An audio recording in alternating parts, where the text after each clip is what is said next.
Bigyan mo ako ng tatlong kumbaga sa journey mo nung for the past, 'di ba, 8 months, okey? Ano yung pinaka-challenging talaga sa'yo sa pag-aaral ng French? Ano dun sa part ng French yung pinakamahirap? Ang pinakamahirap Bukod sa po number is nila. Bukod sa number. una po yung motivation. So, parang Okey. mamo-motivate ka, pero 'pag may na-encounter ka na naman na mahirap kasi bawat step humihirap siya, eh. So, 'pag nahihirapan ka na, dun mo nafi-feel na tumataas na yung nalalaman mo. So, 'pag dumating ka sa part na yun, parang nahihirapan ka na nade-demotivate ka ulit, eh.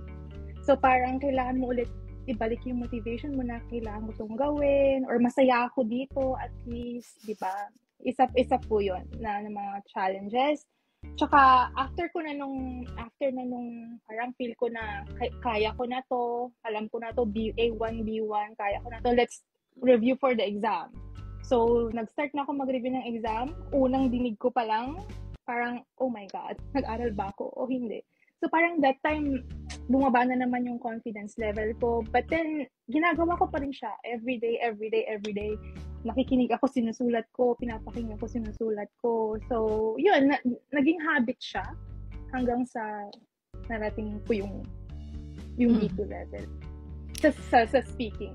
So, kumbaga ang challenge mo, ang naging pinaka problema mo, yung sarili mo din. Yeah. Kasi sarili mo lang din talaga yung kalaban. Yung mga doubts mo sa sarili mo, yun yung kailangan mong labanan or kaya ko to.